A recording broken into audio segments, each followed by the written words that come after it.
Good morning. I really apologize for not being able to be with you today. I'm sorry I've missed this wonderful meeting, but my visa never was issued in Washington. And so my colleagues have arranged for me to give my presentation by video. So the topic of my talk is human milk as the first source of micronutrients. And I want to talk about the adequacy of the nutrients in human milk for meeting the requirements of the infant.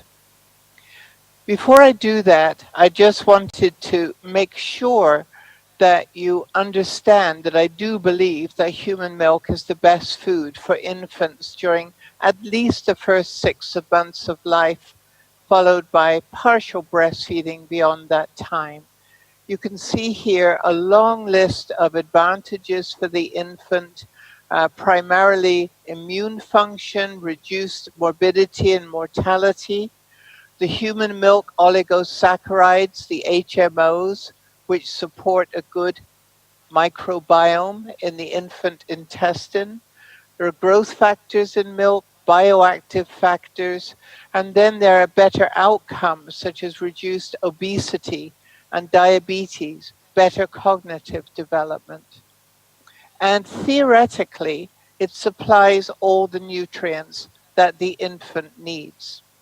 There are also advantages for the mother, better bonding with the infant, delay of menstruation and next pregnancy, reduced cancer, breast cancer, among other outcomes. It's more economical than buying formula or complementary foods, and it's environmentally sounder because there is no waste attached to the breastfeeding process. And this diagram here just gives another picture of the many, many constituents in milk, thousands of constituents, which cannot all be replicated by infant formula.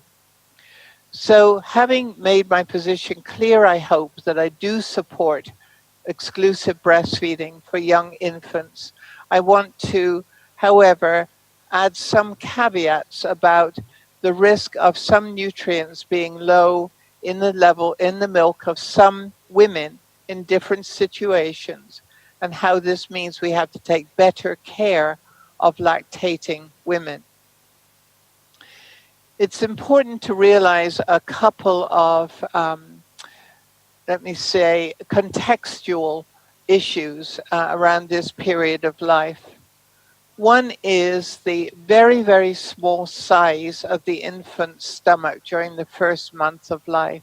So here you see on the first day, the infant's stomach is the size of a cherry, and then it increases up to the size of an egg on day 30. So that means that the capacity of the stomach is very small, only 5 to 7 milliliters to start with, going up to 80 to 150 milliliters of milk at a time. This table here shows that if an infant is born around 3 to 3.5 kilograms of birth weight, though, it needs to consume about 500 milliliters of milk a day to meet nutrient requirements. So this means there have to be many feedings during the day in order to meet the volume and intake of nutrients needed from breast milk. Another important point, which is often not recognized, is that mother's nutrient needs during lactation, expressed here as the percent of increase over the recommended intake for a non-pregnant, non-lactating woman, is higher in lactation than it is during pregnancy. And so here, this is the required percent increase over the non-pregnant, non-lactating requirement in pregnancy and in lactation. And so you can see for many nutrients here, the ones marked in red, there is a hugely higher requirement for the micronutrients in lactation than compared to in pregnancy. And that is, of course, because the nutrients are secreted in human milk, and the mother has to either consume them in the diet or use her stores. Depending on the nutrient, that process will be different. The only nutrient she requires less of during lactation is iron because she stops menstruating. Now, why do we care about micronutrients in human milk? And this is a topic that my lab has been working on very actively during the last 2, 3 years, and is also, I think, reaching or obtaining much more global recognition as an important issue. Well, obviously, milk is the sole source of the micronutrients, of all nutrients, for the exclusively breastfed infant during the first 6 months of life, and it should be an important source for the next 2 years. So, what you got in milk is what the infant gets, and if it's not there, the infant can be depleted. Another reason we need to know milk concentrations of all nutrients, particularly micronutrients, is that those concentrations are used to set the recommended micronutrient intakes for infants. They're often extrapolated up for young children, and they're added on to the non-pregnant, non-lactating requirements for lactating women. And so, for example, for the infant, we have a value called the adequate intake, the AI. That's the recommended intake for infants. And it's the micronutrient concentration in milk for each nutrient times the assumed average volume of milk secretion per day during the first 6 months of lactation. It's about 3/4 of a liter. So if the micronutrient concentration is wrong, and I say to give you many reasons why it might be wrong, then you have not got the right adequate intake recommendation for infants, young children, or lactating women. The amount in milk is also used to estimate how many micronutrients, what amount of micronutrients need to be added in complementary foods, because you look at the requirement and you subtract the amount that you assume the child is getting from milk, and that's the gap to be filled by complementary foods. So it's my position anyway that our estimates of some of those gaps are not correct. We would like to know the prevalence of low or inadequate milk micronutrient concentrations in populations. And I will show you that in women who do not consume good quality diets, there are low milk values. Now, how do we find low is the topic of a project that's ongoing at the moment that I'll tell you about at the end of the study. But one way to define low at the moment, which I will use, is to compare it to the value that's used to calculate the adequate intake. These are published values assumed to be adequate. We'd like to know whether low milk levels of micronutrients affect infant status, their growth, and their development. Maybe part of the growth failure, which is so prevalent during the first 6 months of life, might be due to low micronutrient levels in human milk. So if they are, we'd like to know whether maternal micronutrient supplements are needed, one or more nutrients. Are those necessary in pregnancy and lactation to get enough in mother's milk? And then I do believe that milk micronutrient concentrations can be a population biomarker of micronutrient status, at least for many of the vitamins and some of the minerals. So, does milk from well-nourished women supply enough nutrients for 6 months? Yes, obviously, for most micronutrients, energy, protein, and fat. There probably is not enough in the milk of many women, enough iron. Zinc I will talk about briefly. vitamin D in some cases, and iodine in others. And then there is some debate about whether the amounts of B12 in milk of well-nourished women is always adequate. So for iron, it's a very complicated topic, and I'm going to summarize this quite briefly at the moment. So the general assumption is that intakes from breast milk are not enough to maintain infant stores, which become gradually depleted during the first 6 months of life. And that's because breast milk iron concentrations fall during the first 6 months of life. Also, another challenge is that even if you gave more iron to the mother during lactation, it would not increase the amount in breast milk. You can improve infant iron status by the mother not being anemic during pregnancy, because anemic mothers don't deposit so much iron in the infant stores during fetal development. And you can improve iron status by waiting about 2 minutes to cord the clamp, so allow more blood to flow into the infant after birth. So WHO's recommendations are that iron supplements are needed by anemic infants and in areas where the prevalence of anemia is high, more than 40%, and recommending 10 to 12.5 milligrams a day for 3 months a year. However, there are some studies which have shown adverse effects of giving iron to young infants, especially if they're not anemic. And there are changes on the gut microbiota, which are potentially adverse. The recommendation is to have bed nets and malaria treatment available because it could increase susceptibility to malaria. Low birth weight infants, preterm infants should be supplemented with iron after 2 months of age. It would be interesting if other speakers have got different viewpoints about this, as I suspect that they do. These, however, are the WHO recommendations. Zinc, like iron, the concentrations in milk really fall rapidly across the first 6 months of lactation.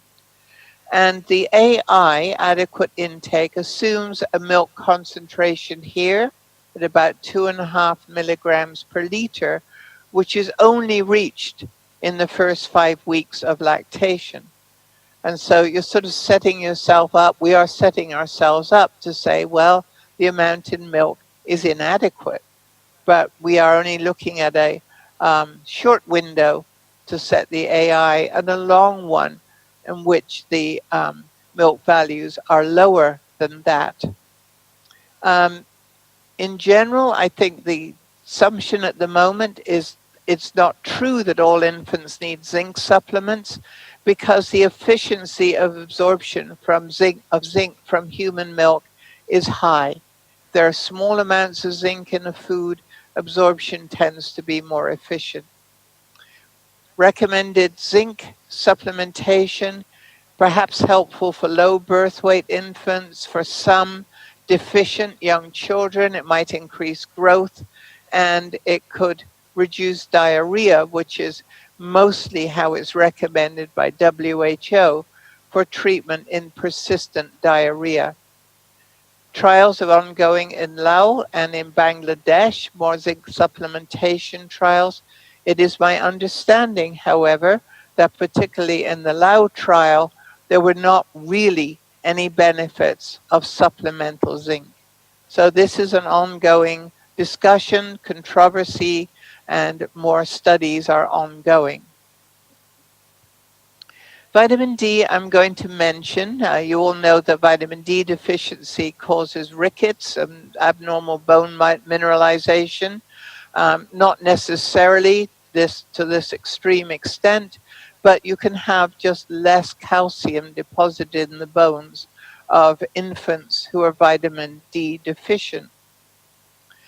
And so human milk is definitely a very poor source of vitamin D, less than 50 IU per liter.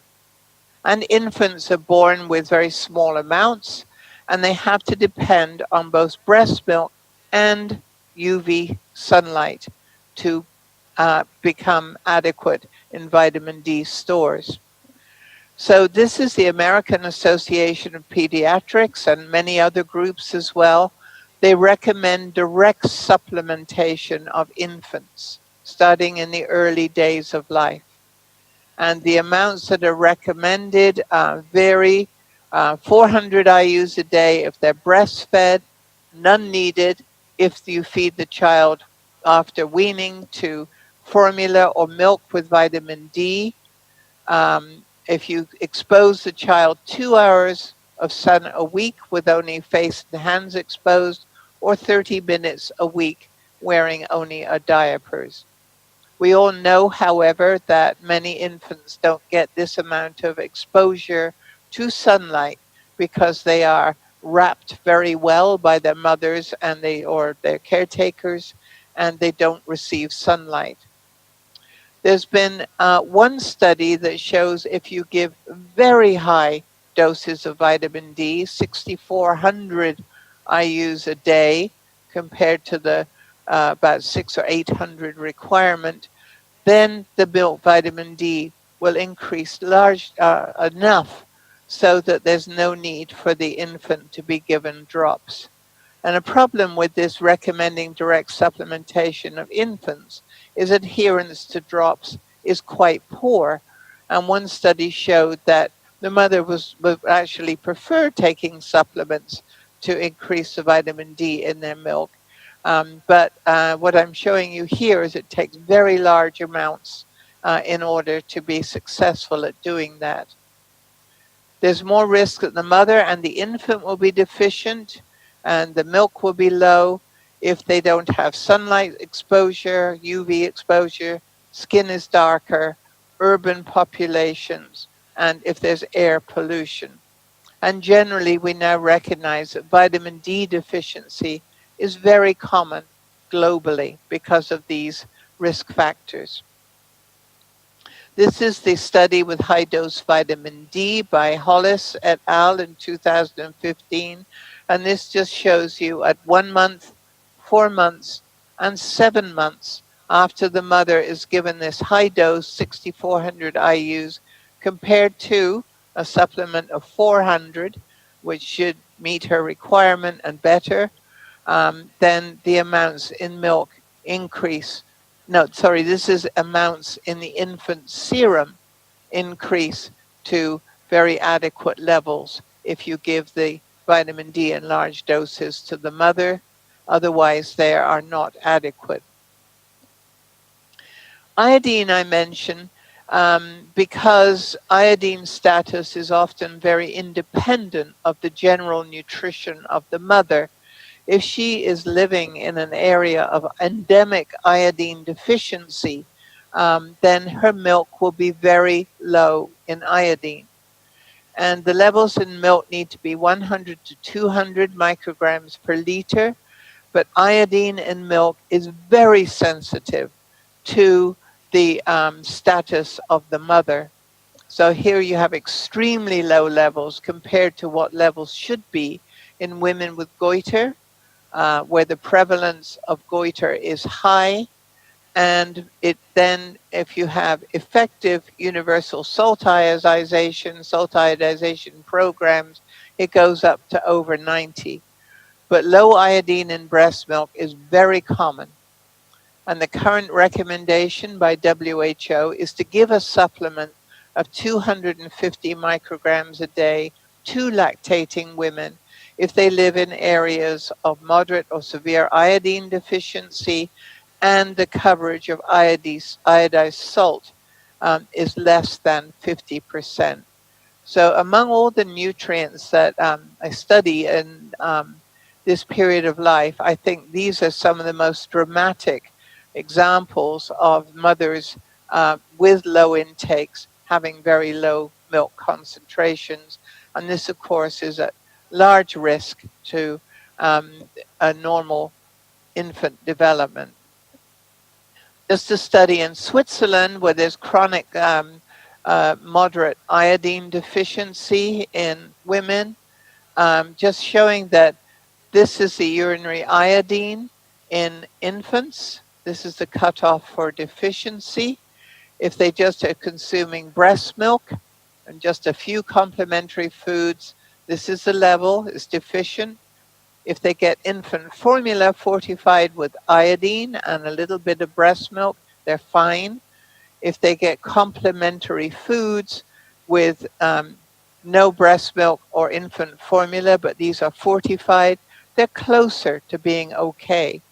And an important point about young infants is even in areas with universal salt iodization, the infant doesn't get much salt. And so unless the foods are actually fortified, they can be low in iodine.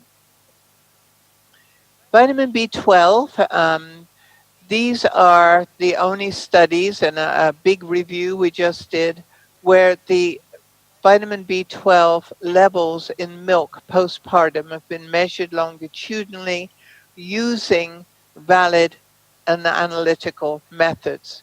And so really there are only 4 studies here. You can see the values in India are much lower in Denmark, which is not surprising because of the low animal source food intake in India compared to Denmark. Um, the Danish group have noted this big decrease here at about 4 to 6 months of age. We actually haven't seen that in other studies. I think more data are needed. But in the Danish study, they did show an increase in plasma MMA, methylmalonic acid, at 6 months of age in the infant, which suggests that this really is a time of deficiency. Why it goes up and down like this, we don't know. Danish group are calling for supplementation or fortification of infants. I'm not sure we know that that's true yet.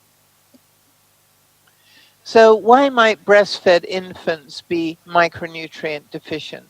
Well, we've looked at even well-nourished women may not have enough iron, vitamin D, or iodine. Poor nutritional status in utero leads to low levels, low stores of the micronutrients at birth for at least iron, vitamin A, B12, and probably a lot of other micronutrients too. If the infant is born preterm or low birth weight, it has higher micronutrient requirements postpartum and can become deficient more readily. Plus, they have not built up as many stores in pregnancy. And the main thing I want to talk about now is low concentrations in milk because the mother's deficient or has a low intake. So this is a schema that we developed some 20 years ago to describe the different types of micronutrients in human milk. So this group, which is most of the B vitamins, fat-soluble vitamins, iodine, and selenium, in other words, most of the important micronutrients, the levels in milk are sensitive to maternal status. So milk micronutrients proportional to maternal status should be the infant becomes depleted. On the other hand, supplements to the mother can increase the levels in milk. Group 2, nutrients, folate, calcium, iron, copper, zinc, among others. The milk is not affected by maternal status or supplementation. So this is kind of ironic because the standard of care during pregnancy is iron, folic acid supplements, and those are not going to help the levels in mother's milk. And so the discussion about whether mothers should be given multiple nutrients during micronutrients during pregnancy as supplements versus iron, folic acid, to me spills over to, well, you better make sure that they're adequate in all these nutrients during lactation if you want to make sure the levels are adequate in milk. So we've been studying this by having developed some very efficient analytical procedures for measuring groups of micronutrients together in human milk. We've done studies that show us that it's okay just to take a casual sample from a breast or um, uh, full breast milk. They're not huge diurnal variations, but they are effects of supplements, so we know how to collect milk samples. We've done a lot of review of the literature that I'll show you in a moment. And we've analyzed samples that people are sending us from all around the world. And we're doing a study to develop reference values. So this is the last part of my talk. So this is a supplement if you're interested. In May 2018, Advances in Nutrition, with all the current knowledge on micronutrients in human milk, including methods to establish the analytical methods, reviews in the literature, the evidence based used to set the adequate intakes for infants and lactating women, and so on and so forth. So quite a thorough review. So what we found is that there's hardly any data on milk micronutrients, except for a few of them, such as vitamin A. But even then, for vitamin A, the AI in the United States and Canada is set on samples from only 5 women. It's quite extraordinary. Even under in the unsupplemented women, there's large variability in concentrations. And then we know that concentrations change during lactation, but the samples are taken all over the place, different stages of lactation, and therefore the values are hard to interpret. They often don't report the method of milk collection or whether mothers have been supplemented. And we have struggled a lot with to make the analytical methods valid, and many of the older ones were not. So some of the values we use to right now set the AIs, the recommended intakes for infants and lactating women and complementary feeding, may not be valid. This is the strategy we use. We have 6 platforms in which we can measure almost all the micronutrients in human milk at once, rather than doing one at a time. And I think that the most important thing we've done is to get mass spectrometry methods through which we can get multiple V vitamins from one sample. And we're also trying to use what are called Biocrates plates. We validated it to do metabolomics in human milk. So we can measure all the trace elements, fat-soluble vitamins, and using a near-infrared analyzer, carbohydrate, fat, protein, energy, sort of instantaneously, practically. And we've done many studies using these methods. So a few results from on a few nutrients from our opportunistic studies. Thiamine deficiency should be of great interest in Asia. It's true that we really don't know the prevalence of deficiency, except in a few countries like Cambodia and increasingly in Laos. And it occurs where grains are polished and there are few animal source foods. And milk concentrations are very sensitive to maternal status.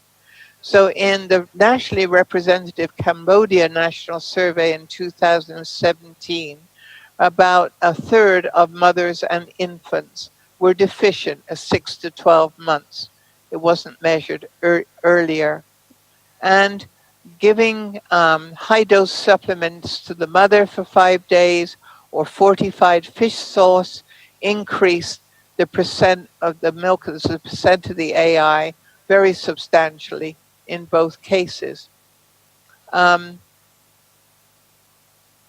We find in older reported very useful studies in Indonesia that children had very poor growth when their intake from milk was 60% of the AI and no growth when it was 25%. the AI. Now we find in our studies low intakes, 70% of the AI in Cambodia and 56%, 50 to 60% in many other countries. Does it matter? Well, certainly it matters if the child is severely deficient.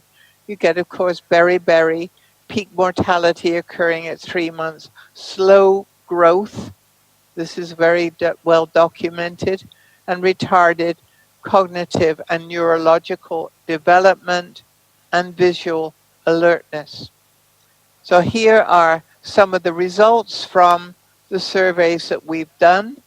This just shows you how few data there are at the IOM and the European values. One study for the IOM values, 3 studies, but a very wide range of intakes for EFSA. Here are the thiamine values, and they go down, as I said, to 50%. Peru, Indonesia, India, Cambodia is 70%. And these are the values that have poor growth in the older studies. Riboflavin, a very wide global prevalence of poor status, especially if the diet is low in dairy products and eggs. Again, severe deficiency can cause growth retardation. We don't really know about marginal deficiency, and a high prevalence of depletion even in adults in industrialized countries, and almost all pregnant lactating women in some countries. Some of these are older studies, Guatemala, Gambia, and Nepal, where the situation is still a very high prevalence of deficiency.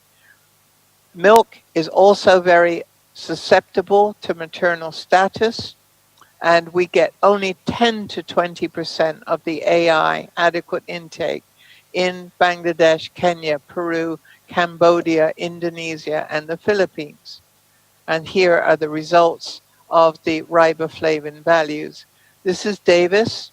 This is the Gambia. I'm not sure why it's so high. I think it's dried fish.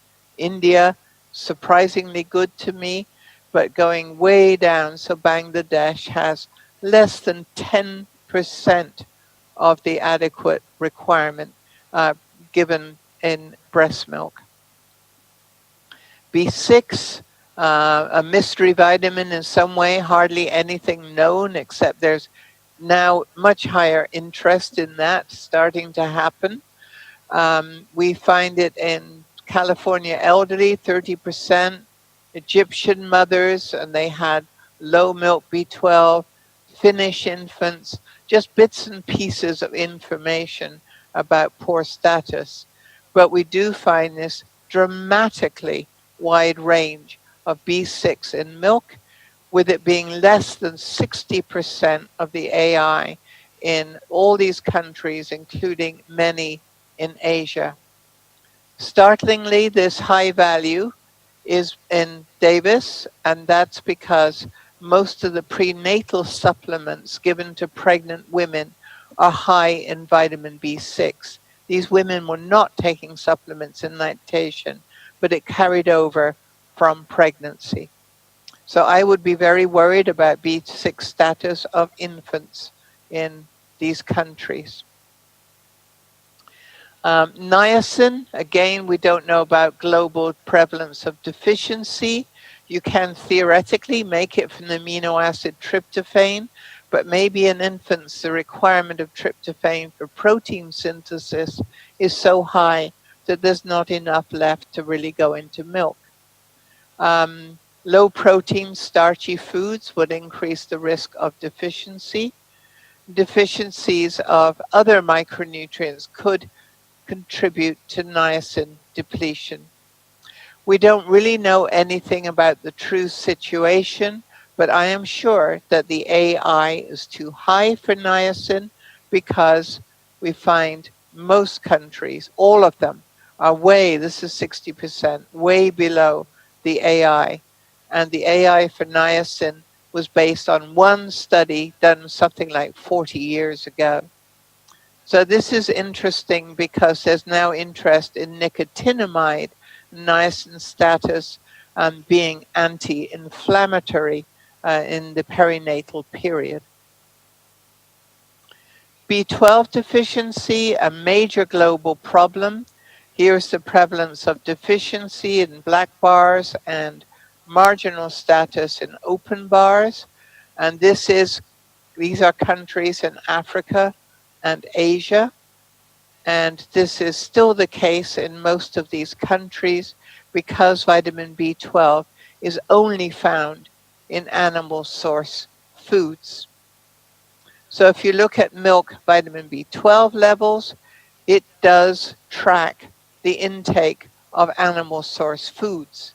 And India is here, for example, and Gambia, Indonesia, and Bangladesh, and so on. Some of these are surprisingly good because, of course, there's fish consumption or egg consumption, mostly fish consumption. Dried fish, I believe, are driving these values. But some intakes are very low. And we know that B12 deficiency has many adverse clinical outcomes. These are mothers with adverse anemia in a set of case studies that we reviewed. And in pernicious anemia, you cannot absorb the vitamin. So this is pure B12 deficiency.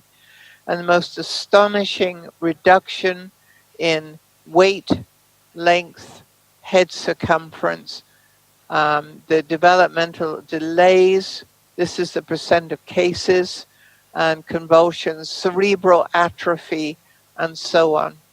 So I don't know anything else that causes such severe growth stunting. These are vegan mothers, low intake of animal source foods. You get an extremely similar pattern suggesting adverse effects of B12 deficiency. And it's important to note that you don't have to be a strict vegan. B12 status of the mother is proportional to intake across the whole range of diets from vegan to high animal source foods. In Guatemala, where we find a lot of B12 deficiency, these are case studies that I just cited, what the maternal plasma and infant plasma B12 levels are, and this is what we found in Guatemala. So they overlap with clinical case studies of B12 deficiency in infants. And we can also see, here's the milk B12 concentration. If the mothers have adequate B12 status or marginal deficiency or deficiency. So only those women who are adequate have milk concentrations that are reasonably normal. And we also saw in Guatemala, in deficient marginal status and adequate status infants, these are 12 months of age, you can see that there's difference in the rate of their development. In this group, 30% were deficient and 20% had marginal status. Comment on vitamin A. Vitamin A has been many more studies on vitamin A in milk, I think, than anything else. Vitamin A, what the baby is born with at birth is relatively unimportant. It's small, and breast milk is a good source in well-nourished mothers. So you hardly ever see clinical vitamin A deficiency in breastfed infants during the first year of life. Normal milk retinol is 485 micrograms per liter, but in areas of deficiency it falls below 300. And since infants need at least 300 micrograms a day and then consume less than a liter of milk, many can become depleted. In areas of deficiency, we do know that supplements to lactating women can provide the infant a consistent supply in milk. These are a few studies we've done on vitamin A so far. We're doing a lot more now, But you can see in Peru, this was an indigenous population, how low the A in milk was. Philippines also is low, very low at this point. Bangladesh does not look so bad. Again, I believe that the dried fish helps that situation. So we've done a lot of randomized controlled trials, and I'm not going to talk about more than about one of those, in which people, most of the other people, have given us samples from multiple micronutrient trials or individual nutrient trials. This was just vitamin B12 alone during pregnancy and or lactation. And we're trying over time to sort out the best time to supplement mothers, who needs the supplement, how much is needed, and so on and so forth. So how much does maternal supplementation affect infant intake? Not very much is the answer if you do it during lactation. So this was a project, the BAN project in Malawi, where the mothers were given a lipid-based nutrient supplement containing the recommended intakes of these micronutrients. And they were given this supplement from birth, and this increased intake of the infant here at 2 weeks postpartum. We did this by calculation of how much the increase in breast milk was and how much the infant was getting, because this was an exclusively breastfed infant study. So you can see the breast milk will increase 15 to 20 odd percent, especially for B6 and B12, not so much for niacin, thiamine, and riboflavin. But after 6 weeks, the impact was much less. There was much lower in concentrations in the milk than there were early on. The increase was not as great. And so we do think that early interventions with micronutrients in lactation are probably important. This is a vitamin B12 graph showing this is our gold standard for B12 in breast milk. And these are different amounts of B12 supplements that were given. And these samples were taken all between about 3 and 6 months postpartum. It didn't matter whether the dose to the mother was 20 or 50 or 250 micrograms a day, because the absorption of B12 is so much less as the dose increases. Importantly, I think needs much more research. In Cameroon, the B12 was added to wheat flour. And what you can see is this tremendous increase in milk B12. We've not seen levels this high in any other study.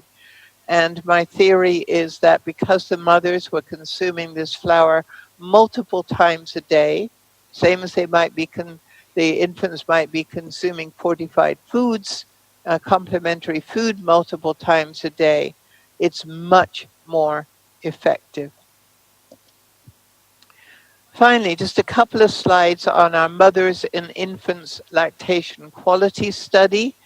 And the purpose of this is to establish reference values for the concentration of each milk micronutrient across the first 9 months of lactation. We're actually measuring much more than micronutrients, but that was the original plan. So we're looking at well-nourished mothers, but we've chosen them to be in population groups where they don't receive supplements. Otherwise, you would have artificially high milk values from the supplementation. We accept iron folic acid supplementation because that won't affect what's in the milk. So we have 4 countries using the same methods and a lot of other supportive data. So the idea is to have like inverse WHO growth curves, where this is the percent of the population, the milk levels will fall as you go through lactation. So you will have the different concentrations. I believe that this is labeled upside down. This should be the 95th percentile of milk values, and this should be the 5th percentile, and this is the median. And then you all, countries can all take these reference values and compare the milk concentrations in your populations, in your studies, in your interventions with these reference values. And these are the investigators and the countries. Bangladesh is included in that. And so, as I said, these were sites without supplements, low fortification, again, except iron, folic acid, lots of well-nourished women, exclusive breastfeeding rates high for 6 months, support for breastfeeding, and experienced investigators. So this is the design of the study, going through, starting in pregnancy through nearly 9 months of lactation, 250 mother-infant dyads sampled 4 times on sort of a rolling basis, so we have data for every day from somebody during this 9 months. So we're measuring, taking blood samples from the mother and infant. This will also help us to get reference values for infant micronutrient status during the first year of life. Dried blood from infant for iodine studies, and the urine also, child development, food intake, of course, microbiome, and so on. And I love this slide because this is 4 guys in the Gambia who are collecting the breast milk. Very interesting cultural study as well. And these are some of the thousands of analyses we're going to do on these samples using our hopefully very efficient analytical methods. And we just received the first samples this week from Denmark, and the study will be going on for another couple of years. So in summary then, we know that maternal depletion of many micronutrients is commonly leads to low breast milk concentrations and deficiency symptoms in the infant. I didn't talk about those too much, but I can back up the low levels being related to deficiency symptoms or at least depletion in the infant. Some of these micronutrients, if they're low in milk, cause poor growth of the infant. So are they contributing to poor growth in the first 6 months of life? Where dietary quality is poor, we certainly have low milk B12, riboflavin, B6, and other micronutrients. Low milk vitamin D is a universal phenomenon. So is B12 status if there's low intake of animal source foods. And we do know that maternal B12 status in pregnancy and fetal storage of the vitamin is the most important factor there. And if you supplement the mother, you get an increase, but small, of most micronutrients in milk, but not increases in iron or folic acid. Final slide. I think that the recommendations for infants and mothers for nutrients are based on very sparse data.